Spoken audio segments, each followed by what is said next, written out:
Aujourd'hui, je vous accueille dans temps de rafraîchissement. Un sujet intitulé l'alliance du mariage. La Bible, en Malachie 2, 14 dit: Voici ta compagne et la femme de ton alliance. Beaucoup de gens, y compris les chrétiens aujourd'hui, considèrent le mariage comme étant une relation sociale qui peut être entrée et rompue à volonté. Ceci est clairement vu par la manière dans laquelle certaines personnes, malheureusement, entrent dans le mariage et à quelle rapidité elles en sortent. Cependant, il est critique pour vous de comprendre que le mariage est une relation d'alliance.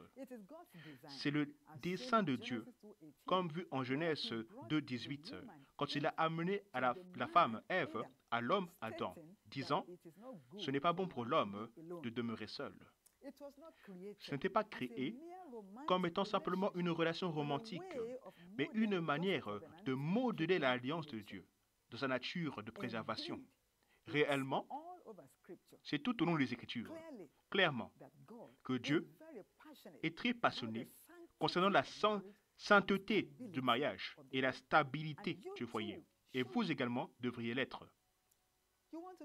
Vous désirez savoir à quel point est-ce que Dieu est passionné. En Jean 2, 1 à 11, Jésus-Christ a participé à une cérémonie de mariage et le premier miracle qu'il ait accompli fut à ce mariage. Alors, il est clair par la parole de Dieu que le mariage est fait à la manière de la relation que Dieu a avec l'Église. Éphésiens 5, 22, qui est aimant d'abord, puis fidèle, et troisièmement, qui est éternel. Le mariage est une institution sacrée. Il est très important pour tout chrétien, en particulier, de comprendre ce fait. Beaucoup de mariages, je crois, seraient meilleurs si le mari et la femme comprennent que c'est une alliance. Et je prie que le Dieu du ciel vous donne une plus profonde compréhension de cette alliance du mariage aujourd'hui. Mais qu'est-ce que le mariage? Récemment, dans un entretien, on m'a posé la question: quelles sont mes convictions personnelles concernant le mariage? Et je vais partager cela avec vous brièvement, maintenant. Parcourant la parole de Dieu, il est très clair que le mariage est une union, la venue ensemble de deux personnes de sexe opposé avec en vue de bâtir un foyer centré sur Dieu. Le mariage est une relation d'alliance unique, ordonnée par Dieu pour un homme et une femme, afin de d'abord donner et ensuite de recevoir satisfaction de leurs besoins et désirs saints. Qu'est-ce qu'une alliance? Une alliance est une relation faite partiellement entre deux parties. Le mot alliance a une racine latine par origine, convenant, signifiant la jointure de deux. Un accord contractuel formel entre deux personnes ou plusieurs parties, avec chaque partie étant d'accord sur quelque chose comme prérequis afin de recevoir certains bénéfices. Un grand homme de Dieu, nommé Jacques Effort, a dit et écrit, et je cite: « L'alliance du mariage est le lien humain le plus important qui tient ensemble toute l'œuvre de Dieu sur la planète ensemble. » Ceci est très vrai. Je prie que le Dieu du ciel vous aide, vous qui écoutez, peu importe là où vous êtes maintenant, à avoir une grande compréhension de cela et commencer à le mettre en pratique, que vous soyez célibataire ou marié. Mais qu'est-ce qui fait que le mariage est une relation d'alliance? Laissez-moi partager cela avec vous rapidement. Premièrement, cela amène deux vies ensemble pour n'en former qu'une. Marc 10, 7 à 8. Pour cette raison, l'homme quittera son père et sa mère et s'attachera à sa femme, et les deux ne deviendront qu'une seule chair. Ainsi, ils ne sont plus deux, mais ils sont une seule chair. Une seule chair. Pas juste un esprit, mais une seule chair. Ceci est très critique. Tout comme accepter Jésus comme votre Seigneur personnel de votre vie vous amène dans une relation d'alliance et une union avec Dieu C'est ainsi que le mari et la femme sont unis et vus comme étant un devant Dieu lorsque vous vous mariez. Ceci est très clair de la parole de Dieu. Lorsque vos vies sont réellement unies, vous vous aiderez les uns les autres dans toutes les manières possibles afin d'atteindre de plus hauts niveaux spirituels, mentaux, physiques. Cette compréhension nous a beaucoup aidés dans mon propre mariage.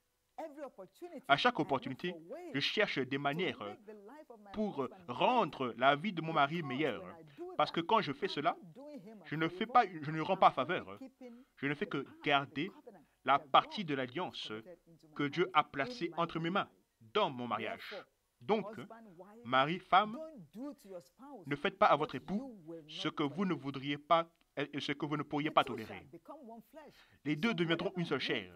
Donc, toute bonne chose que vous désirez pour vous-même devrait être également désirée pour votre époux. Traitez votre époux de la manière dont vous souhaiteriez être traité. Mari et femme, assurez-vous de faire l'un à l'autre uniquement ce que vous désirez être fait sur vous.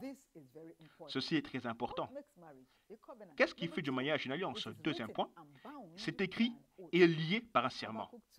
Habakkuk 2 dit « Écris la vision, écris, et place-la sur les tables. » L'alliance du mariage est coupée lorsqu'elle est documentée et scellée par un serment, soit par une licence d'église autorisée, soit par un gouvernement local déclarant le mariage. Observons la parole de Dieu. En Exode 20, Dieu a écrit les 10 commandements, les termes de son alliance avec les Israélites. En Exode 34, 27, lorsque Dieu a fait l'alliance avec les Israélites, il a ordonné à Moïse d'écrire l'alliance.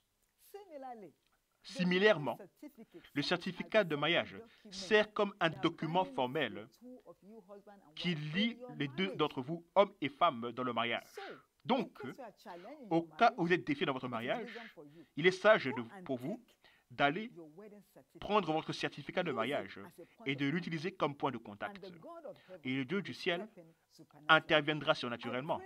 Je prie pour vous aujourd'hui, dans le cas où vous seriez défiés dans le mariage. En prenant votre certificat, je prie pour l'intervention divine et je décrète la paix pour toute tempête dans le mariage. Troisième point, qu'est-ce qui fait que le mariage est une relation d'alliance? Il y a des témoins. Malachie 2,14. L'Éternel a été témoin entre toi et la femme de ta jeunesse. Donc, Dieu est celui à l'origine du mariage. Donc, il est le principal témoin de votre mariage. Et comme d'habitude, il y a également d'autres témoins, comme les parents de la famille, les amis et les proches, et la liste continue, qui se tiennent comme étant des nuages de témoignages. Dans la parole de Dieu, vous voyez comment cela est clairement décrit. En Genèse 29, 22, lorsque Jacob devait prendre Rachel dans le mariage, après avoir servi Laban 7 ans de plus, tous les hommes du lieu furent rassemblés ensemble. Lorsque Boaz devait prendre Ruth comme sa femme, il a appelé ses serviteurs pour être des témoins à l'union. Ruth 4. Si Dieu est le témoin principal du mariage, vous avez besoin d'une relation personnelle avec lui. L'alliance du mariage est un triangle. D'un côté, vous avez l'homme, de l'autre côté, vous avez la femme. Et au sommet des deux, vous avez Dieu, au centre de tout cela, formant un triangle. Une corde à 3 parties qui ne peut pas être aisément brisée, selon Ecclésiaste 4, 12. Donc, dans ce triangle, l'homme qui est le mari, la femme qui est la femme, des deux côtés, et Dieu au sommet de tous. Au plus proche vous êtes de Dieu, au plus proche vous serez de votre époux. Ceci est très critique. Votre relation avec Dieu vous habilite et vous rend capable de garder votre part de votre alliance. Votre posture avec Dieu se montrera de la manière dont vous vous traitez entre époux. Que votre attitude envers votre époux montre que vous aimez réellement et que vous êtes en référence en Dieu dans votre relation. Qu'est-ce qui fait le mariage? Une alliance. une relation d'alliance. Quatrièmement, c'est que cela a une preuve. J'aime beaucoup cela. Toute alliance a une preuve, un symbole.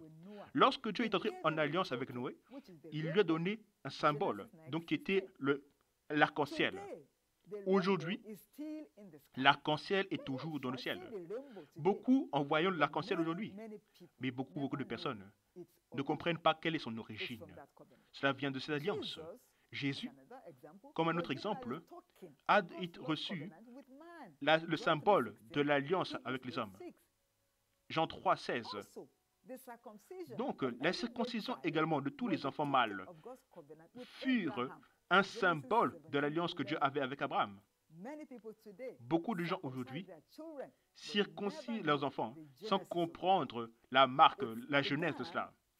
Cela a commencé par l'alliance que Dieu a eue avec Abraham. Un autre exemple, lorsque David et Jonathan furent une alliance, il y eut un échange de vêtements d'abord, épée 2 et 3 de gourdes. 1 Samuel 18, 4. C'est ainsi dans le mariage. L'échange des alliances entre le mari et la femme est un signe, un symbole de l'alliance. Beaucoup de gens échangent des alliances sans comprendre le symbole.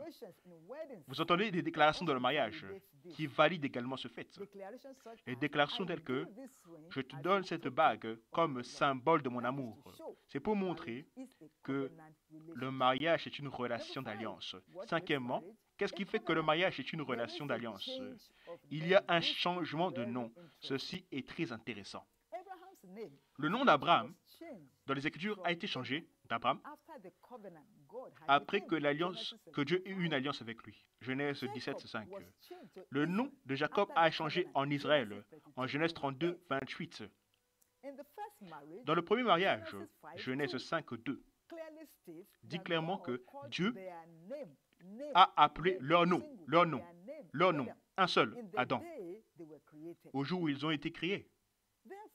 Donc, la femme prend le nom de son mari comme étant une validation de l'alliance du mariage. Le mari donne à sa femme l'autorité d'utiliser son nom. Ceci est merveilleusement. Donc, Dieu vous voit comme un seul individu, portons un seul nom. L'unité. Donc, lorsque c'est déclaré, voici madame, monsieur et madame ABC, c'est pour montrer le mariage est une alliance. Numéro 6, un repas est servi. Lorsque l'alliance est faite, un repas est généralement partagé.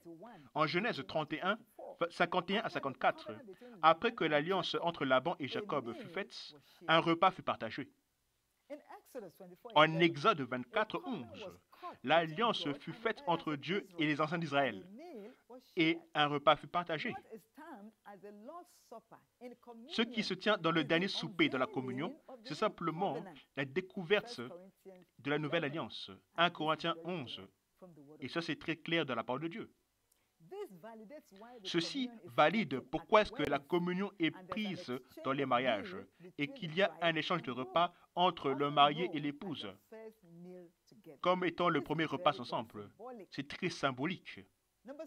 Numéro 7, cela est scellé par le sang. Une alliance est souvent scellée par le sang.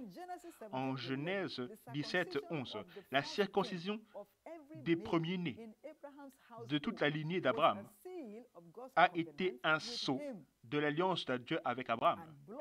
Et le sang a été impliqué. C'est pareil aujourd'hui. Lorsque la circoncision a lieu, le sang est impliqué à un certain degré. Exode 12, 13. Le sang sur les portes des Israélites a rappelé à Dieu de son alliance de protection sur eux. En Exode 24, 8, Moïse a aspergé du sang sur le peuple comme sceau que l'alliance de l'Éternel avait avec eux. Hébreux 12, 24, le sang de Jésus-Christ est le symbole de la relation d'alliance que les chrétiens ont avec Dieu jusqu'à ce jour. C'est ainsi que dans le mariage, le premier contact sexuel entre le mari et la femme, qui lorsque c'est consumé, comme cela est prévu par Dieu, invoque la versée de sang, peu importe sa quantité. Cela scelle l'alliance du mariage. Numéro 8, c'est un lien ordonné pour la vie. Marc 19 dit, ce que Dieu a uni, qu'aucun homme ne le sépare. Ceci est très très important. L'alliance du mariage est un engagement à vie. Il n'y a que la mort qui devrait vous séparer. Les Écritures sont très claires concernant cela. 1 Corinthiens 7, 39.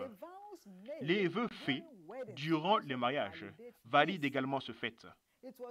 Cela a été scellé par le sang. Donc, il n'y a que le sang qui devrait le rompre. Lévitique 17, 11 dit que la vie de la chair est dans le sang. Donc, l'alliance du mariage ne devrait pas être brisée. Dieu est celui qui garde son alliance. Psaume 89, 34. Donc, vous, mari, femme, devriez également être des personnes qui gardent l'alliance et non pas des personnes qui rompent l'alliance. Donc, l'alliance du mariage est forcée et appliquée tant que les deux parties sont toujours en vie. Donc, le divorce, la séparation et tous ces genres de choses ne sont pas censés faire partie de l'alliance du mariage. Au cas où vous considérez la séparation, le divorce, et que vous êtes sous le son de ma voix maintenant, peu importe ce que peut être le défi, si vous désirez une solution et un miracle de Dieu, recevez-le maintenant. Vous devez arrêter ce pas-là et cette main de divorce, car ce n'est pas le plan de Dieu et le but pour vous dans votre alliance du mariage. Lorsque l'homme et la femme se marient, une lignée est créée et la descendance est connectée à ces personnes. Donc, vous qui écoutez, soyez déterminés à avoir une bonne histoire à laisser à votre famille et votre descendance qui doit encore naître. Finalement, il y a des termes qui doivent être obéis. Le mariage, comme toute autre alliance, vient avec des conditions et des termes que l'on doit obéir si l'homme et la femme veulent jouir d'un foyer heureux. Les termes de l'alliance sont écrits clairement dans la parole de Dieu. La Bible, donc, est le matériel pur requis pour bâtir un mariage réussi. Plongez dedans, lisez, étudiez, mettez-le en pratique.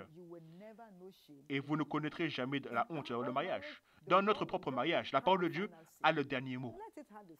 Quel est également le dernier mot dans votre mariage? Et votre témoignage sera plus brillant. Mari et femme devraient remplir leur partie de l'alliance s'ils veulent jouir du meilleur de ce que le mariage a à offrir. Mari, vous avez la responsabilité d'alliance d'aimer votre femme comme Christ aime l'Église. Femme, soumettez-vous à votre mari comme au Seigneur. Éphésiens 5 le dit très clairement. Mari et femme ont également des rôles à jouer. Par exemple, pour vous le mari, pourvoyez un leadership et faites la provision spirituelle, matérielle et physique pour votre famille. Vous ne pouvez pas dire être le mari et le père de la maison sans avoir aucune provision pour votre famille. Cela est l'un des plus grands défis, même dans le conseil des chrétiens. Les couples, aujourd'hui, ont découvert. Les maris, levez-vous à vos responsabilités et Dieu vous aidera. Femmes, vous avez la responsabilité d'alliance, de soutenir et aider votre mari. Dans toutes les manières possibles, vous réussirez au nom de Jésus. Aussi, s'il vous plaît, comprenez qu'une bonne romance entre mari et femme crée une bonne relation et un bon foyer. Donc ne laissez aucune place à l'ennemi. Vous avez également la responsabilité d'alliance d'être fidèle à votre époux. Hébreux 13, 4, c'est très clair. L'infidélité est un pont qui sépare l'alliance de le mariage. Et rappelez-vous que Dieu jugera. Au cas où vous y êtes impliqué dans la fidélité, et que vous êtes un homme marié ou une femme mariée, cela doit s'arrêter. Que la dernière faute commise soit la toute dernière. Ouvrez votre cœur à Dieu et à sa parole, et laissez que la fidélité commence à régner. Parce que l'infidélité détruit les mariages. Il y a beaucoup de gens aujourd'hui, y compris les chrétiens, qui sont impliqués dans l'infidélité, et cela brise leur cœur, et cela brise le foyer, et cela détruit le futur. Votre mariage ne sera pas détruit au nom de Jésus. Soyez résolus à travailler pour atteindre la destination de votre mariage. Votre mariage est ce que vous en faites. Donc, arrêtez d'attendre à ce que les choses s'ajustent. À la place, faites les pas pour s'ajuster à la parole de Dieu. En conclusion, s'il vous plaît, rappelez-vous, Dieu est le Dieu qui garde son alliance. Ne soyez pas quelqu'un qui rompt l'alliance. Suivez les pas du Dieu Tout-Puissant, notre Père Céleste, et il vous aidera à garder votre propre part de l'alliance du mariage. Hommes et femmes doivent avoir le respect de l'alliance du mariage. Rappelez-vous, l'alliance du mariage est plus que 2 bagues et une belle robe. C'est une alliance. Recevez la grâce maintenant de garder l'alliance permanente afin de jouir de la gloire d'un glorieux mariage. Votre propre témoignage sera plus fort. Le Dieu qui nous aide dans notre propre foyer, je prie aujourd'hui pour vous que ce Dieu vous aidera. Et au cas où vous êtes célibataire et pas encore marié, comprenez que les choses dont nous parlons aujourd'hui, et regardez devant vous avant de sauter pour le mariage, sachant très bien que vous entrerez dans votre alliance. Alors que je conclue, êtes-vous né de nouveau? Courbez vos têtes maintenant et priez cette prière de salut avec moi. Dites après moi, Père Céleste, je viens vers toi aujourd'hui. Je suis un pécheur. Jésus, sauve-moi. À partir d'aujourd'hui, je vivrai pour toi. Je suis né de nouveau. Alors aide-moi Dieu. Au nom puissant de Jésus. Amen. Félicitations. Si vous avez prié cette prière, vous êtes maintenant né de nouveau. Allez sur notre site internet et remplissez le formulaire du salut que vous trouverez. Envoyez votre témoignage également par notre site internet et connectez-vous à chacun de nos réseaux sociaux que vous verrez sur vos écrans. Rappelez-vous, Dieu est trop fidèle que pour échouer. On se voit la prochaine fois.